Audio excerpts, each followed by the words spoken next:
Estive em missão oficial até ontem como representante brasileiro no Mercosul, juntamente com deputados e outros senadores brasileiros e dos países que integram o bloco, para fazermos a defesa enfática dos regimes democráticos e dos governos legitimamente eleitos no nosso continente.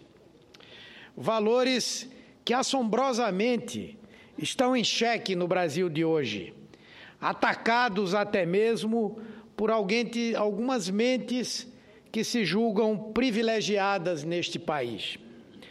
Acompanhei no domingo os protestos de rua e, sem qualquer demérito a quem participou, mesmo aqueles portadores de faixas e cartazes fascistas e criminosos, que prefiro classificar aqui como aberrações, ficou muito claro que ali estavam pessoas que querem mudança de governo e não no governo.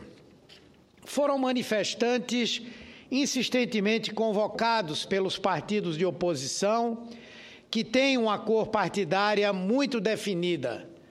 80% deles, aliás, declaradamente eleitores do PSDB. Mas são legítimos esses protestos, são legais e merecem ser recepcionados e ter todo o reconhecimento de um Estado democrático de direito como o Estado brasileiro.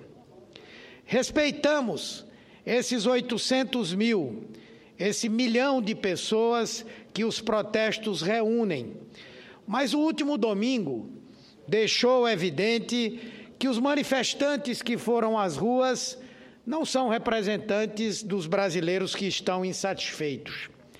Os brasileiros insatisfeitos querem mudanças no governo, querem mudanças no Brasil, mas rechaçam o golpismo, rechaçam o impeachment, rechaçam qualquer saída que flerte com a ruptura da ordem democrática.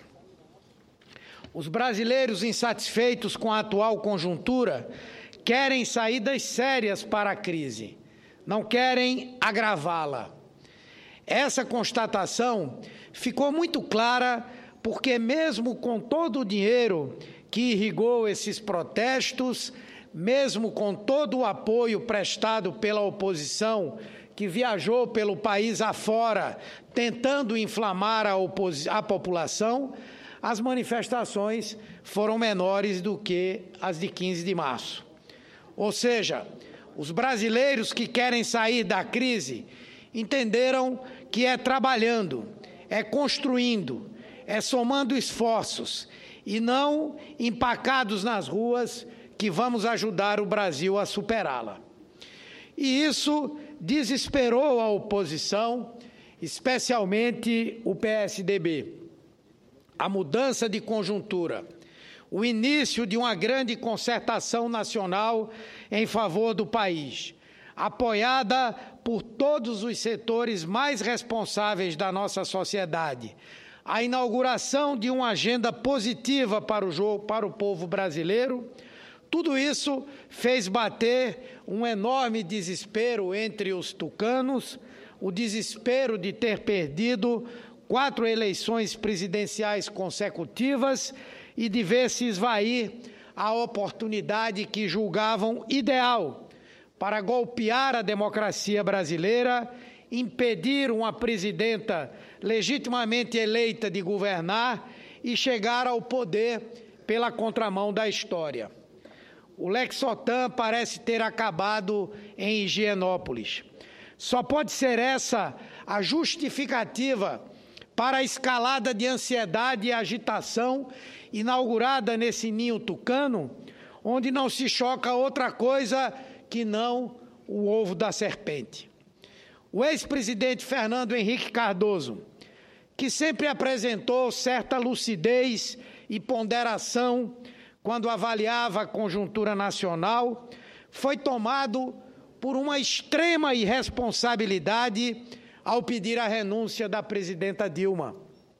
Logo ele, que no início do seu segundo mandato amargou péssimos índices de popularidade, teve problemas terríveis com a base de sustentação no Congresso e se viu envolvido em várias denúncias de corrupção, como a compra de votos em favor da própria reeleição e a escandalosa privatização das nossas estatais, hoje episódio conhecido como Privataria Tucana. Por que Fernando Henrique Cardoso, então, não buscou essa grandeza de renunciar ao próprio mandato, como hoje sugere a presidenta Dilma que o faça? Não vejo outra explicação que não o oportunismo e a conveniência política. Sua fala passou a ser reproduzida por muitos dos próceres do PSDB que, desesperados com o isolamento para onde estão seguindo, tentam a todo custo dar novo gás ao caos político em que insistem em colocar o Brasil, gerando um factoide a cada dia.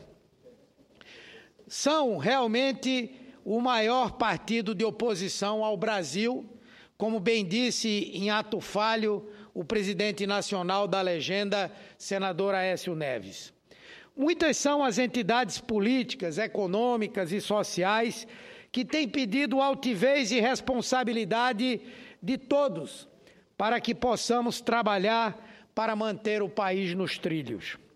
As duas maiores federações de indústrias brasileiras, a Fiesp, a Firjan, já o fizeram. Assim, também agiram empresários do Brasil.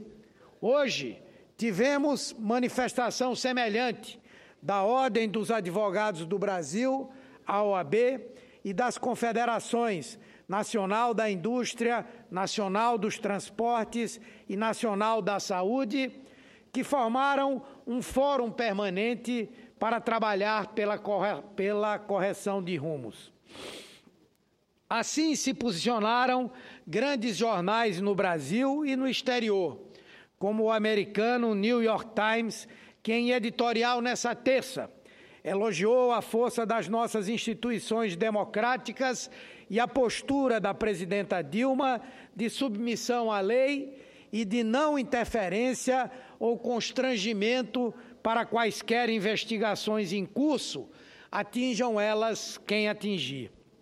Forçar a saída da presidenta Dilma do cargo, sem qualquer evidência concreta de malfeito, traria sério prejuízo para uma democracia que tem ganhado força ao longo de 30 anos, sem nenhum benefício em troca.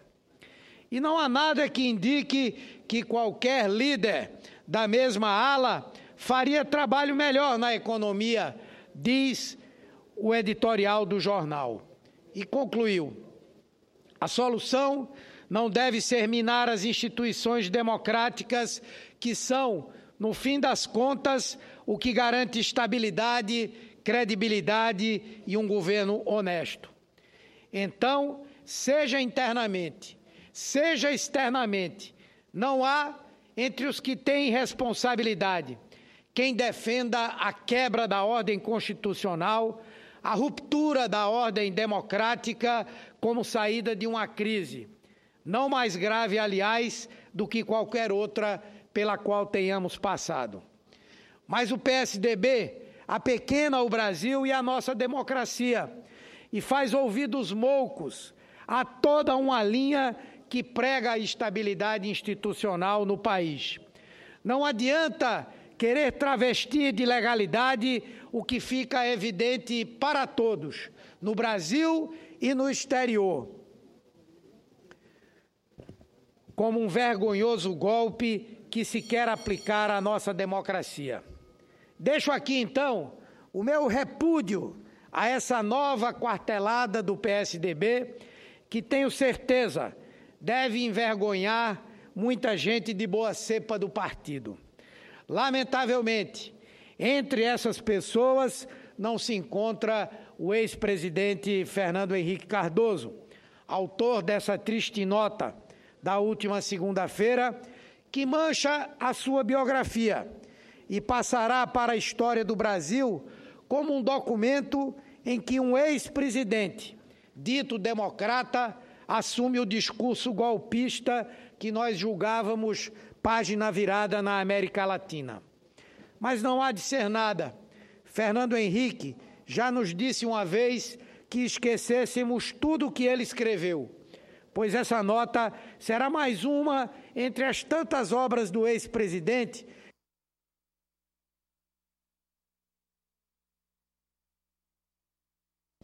Pois essa nota, senhora presidenta, será mais uma entre as tantas obras do ex-presidente que os brasileiros mandarão solenemente para o esquecimento. Agradeço a tolerância de Vossa Excelência e de todos os nossos senadores e senadoras. Obrigado.